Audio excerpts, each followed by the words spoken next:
عليكم ورحمة الله تعالى وبركاته السيدات والسادة مشاهدات ومشاهدي قناة سودان بكرة برنامج وإن طال السفر. نحييكم في حلقة جديدة من هذا البرنامج. وفي البدء نود أن نقر أن لقاءنا هذا لم يكن ممكنا ولا مفعما بالعزم والأمل لولا بسالات شهدائنا والثوار. هذه التضحيات ستظل خالدة في وجدان شعبنا الأبي. الحلقة دي يعني حتكون مختلفة لأنه الحضور فيها مختلفة. الحلقة يعني أولا هي عن تطورات الأوضاع في إثيوبيا الشقيقة وفي منطقة التقراي بالتحديد، الحرب الأهلية اللي بدأت هناك في بدايات شهر نوفمبر. وعشان كده الحضور فيها من يعني الحاضرين الأستاذ أبراهام زرعي من وهو صحفي صحفي ويعني مدافع عن حقوق الإنسان أريتري مقيم يعني في الولايات المتحدة الأمريكية. هو مهجر أو exiled كويس. لكن والأستاذة أيانا اللي هي طالبة دراسات عليا في كاليفورنيا وهي ناشطة إثيوبية من الأورومو. والأستاذ فيصل الباقر صحفي سوداني ومدافع عن حقوق الإنسان ومقيم في نيروبي. والدكتورة أميرة أحمد أستاذة في الجامعة الأمريكية في القاهرة وخبيرة في شؤون اللاجئين. الحلقة حتكون بالإنجليزي ونحن حنضيف الترجمة، يعني حنعمل الحوار باللغة الإنجليزية وبعد كده المشاهدين حيقدروا يشوفوا ترجمة لأهم النقاط اللي حتتقال في اللقاء. So thank you very much, ladies and gentlemen, for this opportunity. I welcome you, Ustaz Mr. Abraham Zer'i or Dr. Abraham Zer'i, US-based Eritrean exile journalist. And Dr. Abraham, nice to meet you and talk to you again. Thank you. Ayana, PhD student and Ethiopian Oromo activist based in the United States. Ayanto, welcome to SudanBukra. Ustaz Faisal Al-Baqir, journalist and human rights defender, Sudanese, based in Nairobi. Welcome to SudanBukra. مرحبا أهلين. And Dr. Amira Ahmed, a professor in the American University of Cairo, an expert in refugees. Dr. Amira, welcome to SudanBukra. Thank you for the invitation. Thank you very much. So the issues are complex. We want basically to inform the people who are hearing a lot of stories and who are not able to hear a lot of other stories as well. We want to try to bring this down to how we got here. So a little bit of history of this conflict to shed the lights on the current events. Abraham, I will appreciate if you can start. Yeah, this is a bit longer conflict than most people will assume. So TPLF, which is the ruling part of Tigray, was one of the ruling coalition of EPRDF, Ethiopia's People's Democratic Front, which was established in 1888 when it was about to dismantle Mengistu Haile Mariam's regime, the Derg. So this was federalist, ruling coalition was kind of ethnic-based ruling coalition, and TPLF, which is Tigray's People's Liberation Front, was in control of, in charge of most of the other coalition. And TPLF was also working closely with Eritrean People's Liberation Front that was also fighting to topple down Mengistu Haile Mariam's regime, the Derg. So they were fighting along each other until they were able to dispose the regime in 1991 in May. So when new regime came to Ethiopia, and same thing ruled in Eritrea. The Eritrean People's Liberation Front came, PFDJ, People's Front for Democracy and Justice, and then EPRDF became the ruling coalition. And then the two countries entered border war in 1998, which extended almost 20 years, until peace, or kind of peace within quote, came in 2018, when Abiy Ahmed came to power. And after that, we had kind of not peace, not war kind of situation, but of course, eventually it came to this level now. Thank you very much, Abraham.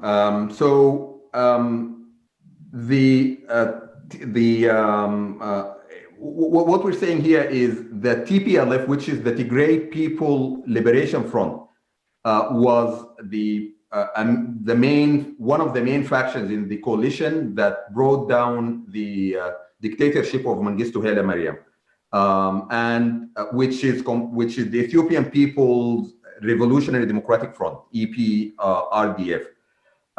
So whenever you read about this and you hear about it, they say that the EPRDF is composed of, it's a coalition of 4 fronts, or 4 other factions. So one of them is the Tigray People Liberation Front. Can you tell us about the other members of this coalition? You or Ayanto or Faisal? Yeah, who else is in that coalition? Abraham. Ayanto, maybe you can Ayanto. Yeah. So in 1991, when this coalition party deposed Mengistu, there was very many Liberation Front fighters. There was the Ogaden, from Sidama, from Oromia, from different parts. But this coalition, we have to understand that the TPLF had a monopoly in putting together this coalition. So they put it together in a way that helps them control power. So they had the Oromo Democratic, OPDO, Oromo Democratic Front. They had the governing coalition for the Amhara region, and then they put together this big coalition that they can control the southern Ethiopia. So I just want to clarify why there's only like a few in that coalition, and the TPLF did dominate that coalition. They arranged it in such a way that the regions would not actually exercise any real autonomy. Okay, so that's a very good highlight here for us. So if we want to approach how we got here, is it safe to say that these coalitions or these fronts, these liberation fronts, are based totally on ethnicities? Is the question of the conflict mainly a conflict of ethnicities, or is it a political conflict that has some ethnicity background to it, or element to it? Maybe Ustaz Faisal can add something. Yeah, Faisal. You are mute, Faisal. Ustaz Faisal, you are mute. To me, I think one of the most important things to look into this issue as a human rights issue, in the sense that the lesson which we have learned from Ethiopia, that ethnical revolution or ethnical groups or ethnical conflicts may not lead to democracy. I'm sure when the Ethiopian people, when they were fighting the previous regime of Mengistu Haile Mariam, they were fighting under the slogan of bringing democracy to Ethiopia. Which type of democracy? What are the people wants? Is it an ethnical federalism or not? For me, I feel always that, I mean, since the new regime has come, since all the days of Meles Zenawi. Now we, in political science, we always say the legacy of Meles Zenawi. So whatever is happening now, I think it's a long carried on history. It's a long carried on conflict. And it leads at the end of the day to what I can call the ethnical federalism. Is the ethnical federalism is the best way to solve an issue of a third world country or a developing country or a newborn country? I think this is, we should think of it and we should talk about it. And I'm speaking on this issue, and I'm seeing now, I'm afraid now we in Sudan, after the Juba agreement, that I'm afraid that we may go to the same way or to the same path. If we go to the same path, it means that the peace in Sudan is not yet being there. So let us concentrate on Ethiopia, and I think one of this model of Ethiopia, which I'm sure the Ethiopian people, they have the right to choose their democracy. They have the right to choose the way they want to be. Democracy, it's a long process. You can't, just go to supermarket and buy democracy, especially from the West or wherever, and you come and you install it in your country. It's a long process. So let us take this as in mind, and we think about how ethnical federalism or how ethnical democracy can lead a country into. Thank you. Thank you, Faisal. Yes, Ayanto, please. Okay. So just to answer your question a little bit and add to what Mr. Faisal has said, I think we really need to consider that Ethiopia has been at crisis before the introduction of multinational federalism in 1991. And that crisis began with how the state was created through this very violent conquest. And then after the conquest of Menelik in the late 19th century, the people of that country who were previously sovereign entities never actually had a say in how they were to be governed. So a lot of the regions of Ethiopia, whether you look at the Somali region or you look at the Oromia region, were really governed as sorts of colonies where whoever is sitting in Addis Ababa will decide who will rule in different parts. And this means that practically speaking, it means that there was no democracy. People could not have a say over the most basic fact of their lives. But most importantly, Ethiopia is a country of over 80 ethnic groups, national groups, I should say, actually. And these national groups, until 1991, they were not given legal recognition. That means that their languages were not given legal recognition. That means that their histories were not taught in schools. So before that, Ethiopia was pursuing a kind of a violent, forced assimilationist model, which is why you had the Sidama Liberation Front fighting against it, the Oromo Liberation Front fighting against it, which is why Mengistu saw himself surrounded by dozens of liberation fighters. So it's almost like we have come full circle again, right? Because now the discussion is, does Ethiopia really need federalism, multinational federalism? And some people have even said the cause of all of Ethiopia's crisis is ethnic federalism, but Ethiopia has been at crisis. And I think there's unwillingness to really look at the root cause. Thank you. Thank you, Ayanto. This is absolutely where we need to focus here, because when you read the history of Ethiopia and the aftermath of the fall of the Mengistu regime and the legacy of Meles Zenawi, as Faisal said, people recognize that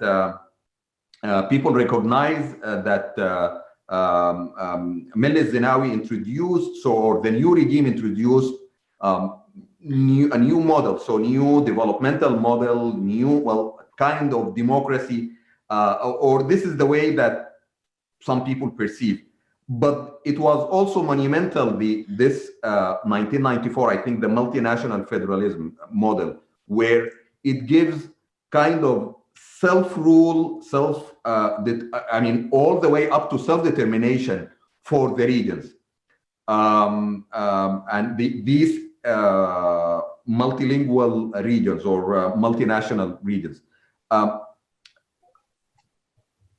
was So and we can't, of course, discuss whether this is the right thing to do or not. People perceive it differently, but we want to see in the 1994, since the 1994, the introduction of this this system or this model until Meles Zenawi passed away, and the new, a new leader came to power, and Desalegn, Mariam, right? Yes.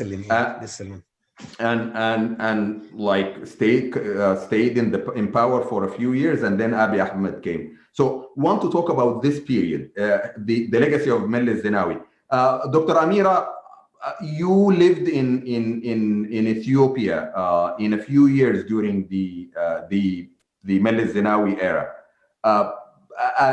As an expert, as a Sudanese citizen, as someone who is aware of very well versed in the politics of the Horn of Africa and the affairs of Horn of Africa, have you seen this coming? What can you tell us about the Meles? Because there is a picture that we saw Ethiopia progressing, but we also saw many people who were not, people jailed, imprisoned, and there was some struggle for democracy. What can you tell us about that period? Well, I think I remember my years in Ethiopia, and they were pretty, wonderful years. I enjoyed every minute I lived there, but also at the same time, I was always on the optimistic side, and I saw many Ethiopians looked at Meles Zenawi as the hope of the nation. But of course, I wouldn't be deceived as a scholar by this rosy picture. And the first thing probably alarmed me that something is happening. Of course, the dissatisfaction of the Oromo everywhere, but also every now and then in Ethiopia, there was some sort of like protests, especially in universities. That was my area of it was ethnic based. I could see that people were ethnically divided, sharply divided actually, probably across the country. And I saw many ethnic groups had already their suffering, and they felt are not treated equally. I have colleagues and friends from Sidamo, from Oromo, of course, and also from the South tribe. Some of them about the development, this large development projects affected their daily life and their living without the central government listening to them. So I could see something happening, but I wouldn't actually go for a war.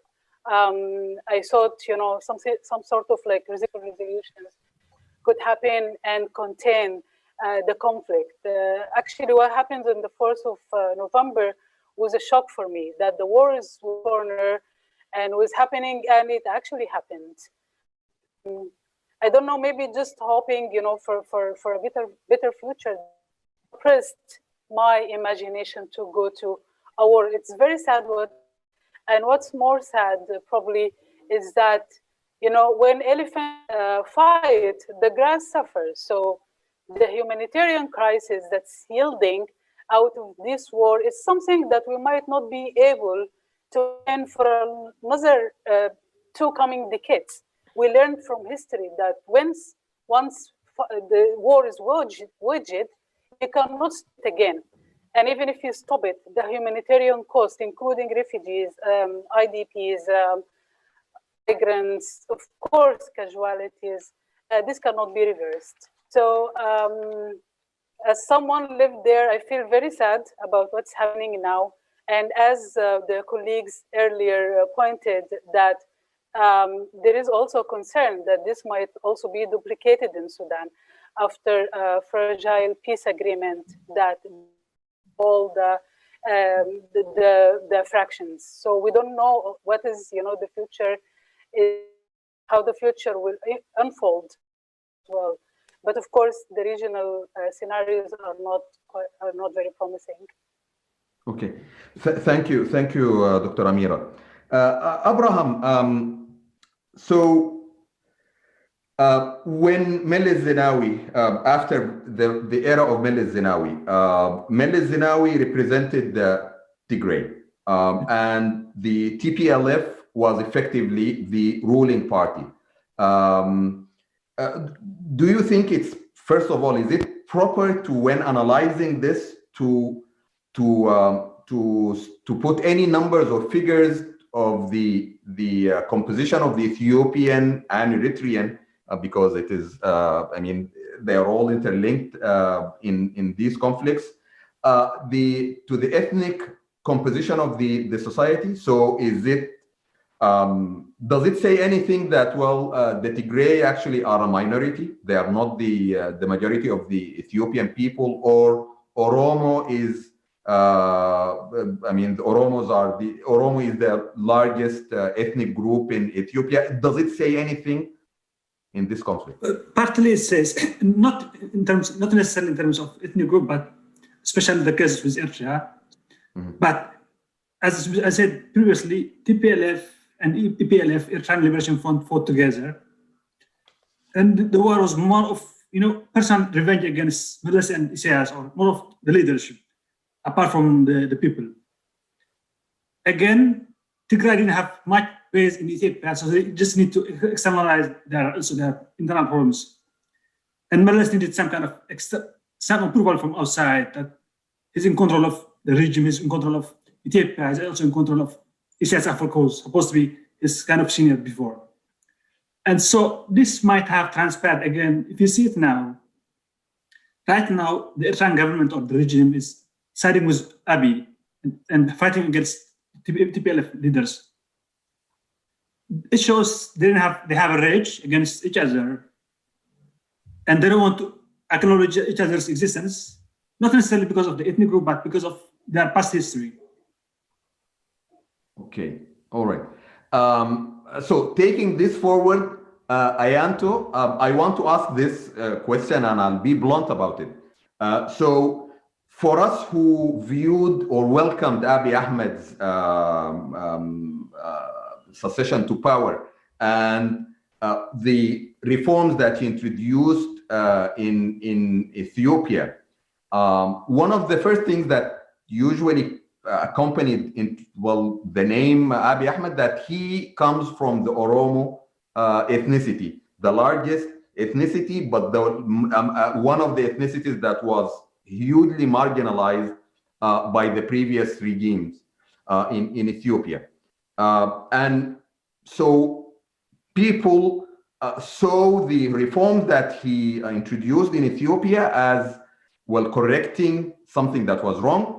But maybe the Tigray who lost some power saw this as a direct assault on their status. But it's, again, the picture is not so simple, right? Because less than 2 years into his era, Abiy Ahmed turned down against some of the Oromos, his own ethnicity. Again, we want to hear what you can say about this. We want to understand it more. Yes, I feel like this is a very good question. Thank you.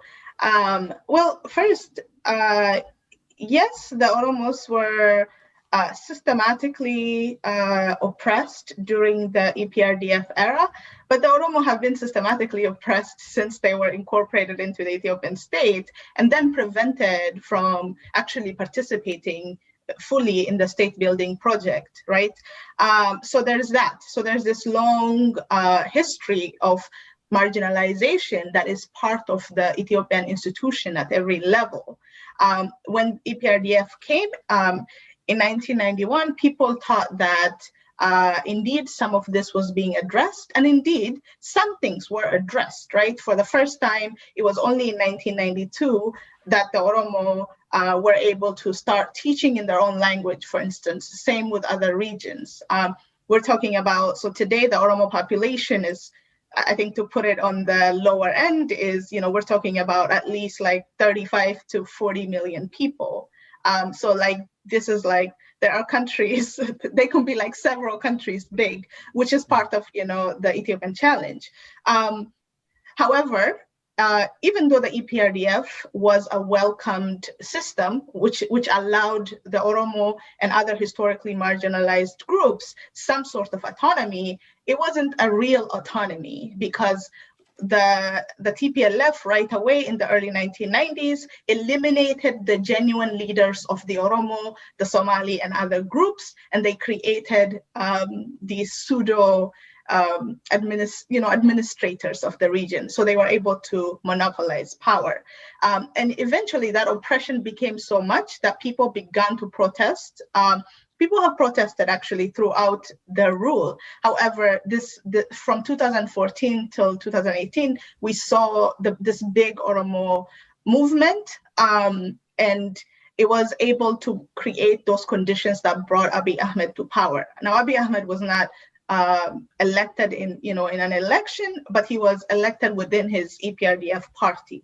So when Abiy came to power, the Oromo were expecting more systemic changes, right? Greater freedoms, greater autonomy, greater decentralization, so that people can have a say over their affairs at the local level where it really matters. And more importantly, the easing of this repressive state structure that operates at the local level, massive torture, extrajudicial killings, these things that Oromos and others had lived with. But almost quickly, the Abiy Ahmed, era it looks very much like the EPRDF era. And indeed, it's not a surprise, since Abiy Ahmed came out of the EPRDF. So people just are calling this EPRDF 2.0. And on top of that, now is the fear that whatever little autonomy people gained in 1991 with the multinational federal system is at risk. So there is an added anxiety with Abiy Ahmed in power. So the Oromos didn't fight to bring into power like Abiy Ahmed or any other Oromo. They were fighting for more systemic real change, and they didn't get that. Okay. So thank you for this. Now, the build up to the events of November.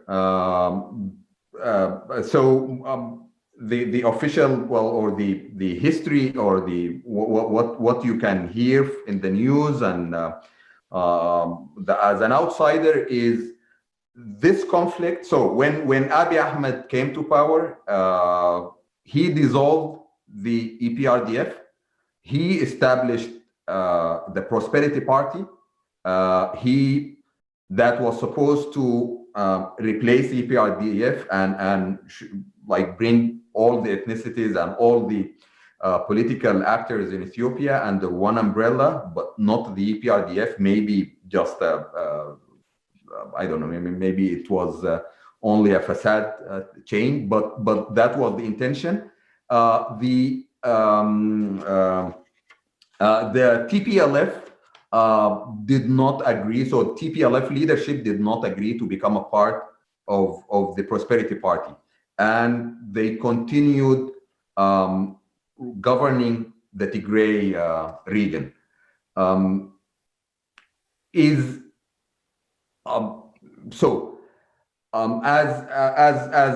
no, so you as commentators, as observers of what's happening or what happened, can we say that the TPLF here, or the TPLF leadership was and is fighting to preserve their interest, their illegitimate gains that they gained in the first few years, or actually the first decades of the Meles Zenawi era? We know that Abiy Ahmed presented this as fighting corruption, fighting all the power structures that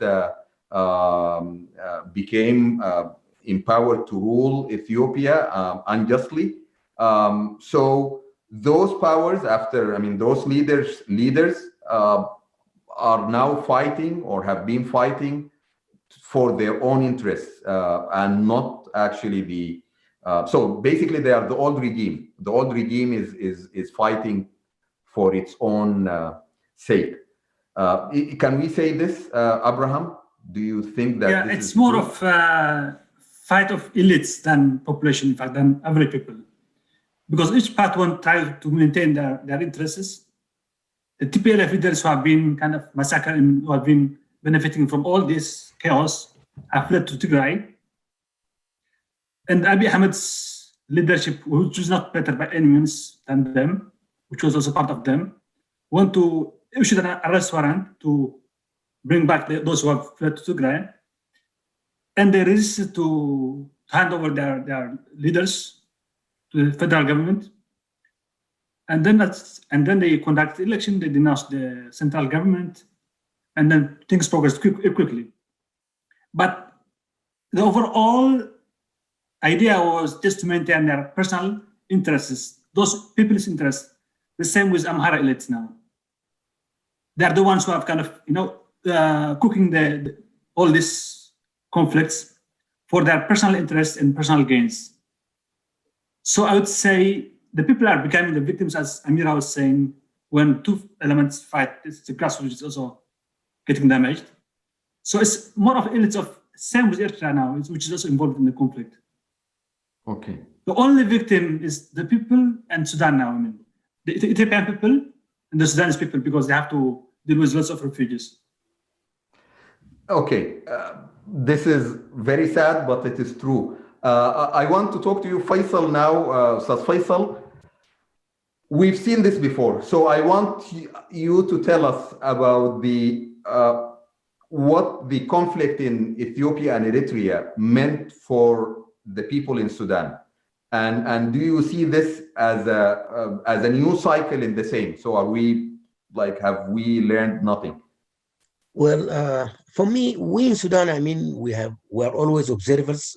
It's not only that we're observers. In fact, we have seen by our own eyes for decades how when Ethiopia or Eritrea is in civil war or is in trouble, how the people are coming into Sudan. We have met the Ethiopians in Sudan since we were young. And we have met people coming from Eritrea, and especially young people coming from Eritrea up to today and tomorrow. So this is a reflection that, an indicator that there is something wrong in these countries. There is something wrong in these countries. Why people are leaving the country? People kept on fleeing from Eritrea and Ethiopia for decades, which means whatever is happening there is something wrong. I do remember the days of Mengistu Haile Mariam. People also are coming to Sudan. I do remember the drought years where people, they were in drought, so they have to come to Sudan. And I do remember, and I still remembering how people are coming on a yearly basis from Ethiopia or from Eritrea to Sudan. This is an indicator that there is something wrong there. What is wrong there? It reflects in Sudan. And to me, I always look into this issue. It's not an issue of the peoples, whether they're Tigrays or Armenia or Amharinia or people from Somalia or region or Tigray or no, it's not. It's an issue of the elites. Those who have money to rule our countries, those who have money to rule our states, they fail to bring democracy into these communities. In fact, Ethiopia, it's an exception because it was never being colonized in that sense.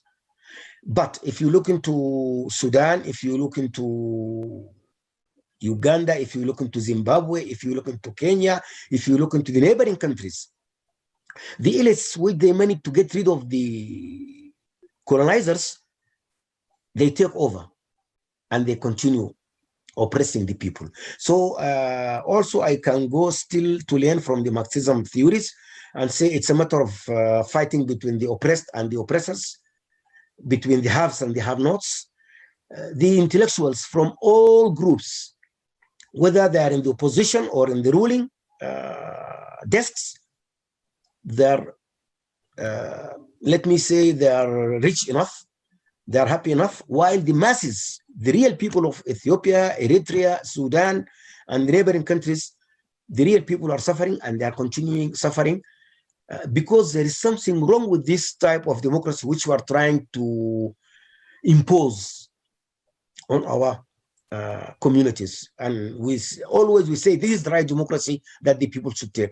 I think in Ethiopia, in Eritrea, in Sudan, the people, before having this European type of state, before having these territories, they were living together.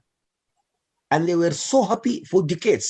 But when this new colonization came, things have changed. And I think whatever, I look into this issue from human rights point of view, and I can say that the people are really suffering, and the elites are enjoying and are using this kind of conflicts to get their own benefits. How can we deal with that? How can we solve this issue? Let us discuss on that. Thank you. Thank you, Ustaz Faisal. So while we're coming to an end to the first part of this interview, I want to ask about the whatever we know about what's happening on the ground right now. So we're taping this episode on the Saturday, the 28th of November. There has been a complete shutdown of communication network and internet and to and from the Tigray region. Do we know what's happening there? Does anyone have information about what's happening in the region with the conflict stories? Ayanto, do you know what's happening there in the Tigray now? Or what happened since the beginning of November? So almost immediately, like you said, the internet and phone lines were down. Over 1,000 people who are have citizenship elsewhere have been stuck there, and people who are abroad in the diaspora have not been able to get a hold of their families. I've been thinking a lot about what that means to have your family stuck in a new war zone. There's for the last 3 weeks or so, we just have had either government propaganda or TPLF propaganda. And it's been very hard to get a real sense of what's actually going on the ground. The one source of information has been the refugees who fled to Sudan. Journalists have gone to across the border and have been able to interview them, and their stories have made it into the international media. And they're describing really horrible scenes, being shelled, being attacked with guns, being attacked with knives. So like really horrible conditions. The government has also said that there was a big massacre in Maikadra, and the government blames TPLF and TPLF blames the government. However, the victims describe horrible conditions, and those conditions likely are war crimes. But for right now, because there has not been any independent rights or journalist groups, we have not been able to determine. So it's been very interesting to see the way this war has been prosecuted in an almost information blackout from Tigray. Maybe Abraham wants to add more. Yeah, Abraham, you want to add anything? Yes. Just one more information apart from what Ayant was saying. So far, at least more than 43,000 people have fled to Sudan. Tigrans and Amira might also add some about this crisis. And TPLF have bombed Asmara, Ershan capital twice.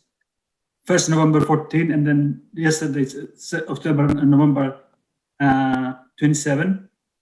They fired twice. They fired at least about 3-4 rockets, and Eritrea was partly involved as well.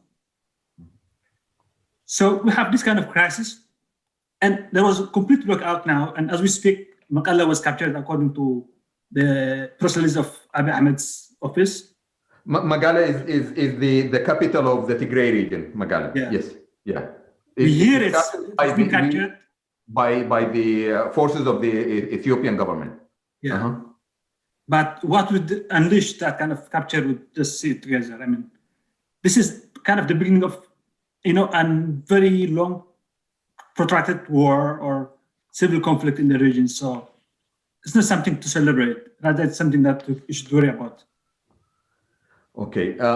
Thank you, Dr. Abraham. So let us stop here and end this part one of the interview. We will continue part two with you, Dr. Amira. We will ask you about the refugees, the 43,000 or more refugees who crossed the borders to Sudan. But thank you very much, Dr. Abraham Zer'i, Ayanto, Ayana, Dr. Amira Ahmed, and Ustaz Faisal Al-Baqir. Thank you very much, the viewers of SudanBukra. This ends the first part of this interview. We will air the second part tomorrow. You can watch the exact timing, the text, under the screen. Thank you very much, and see you in the second part. All right, thank you.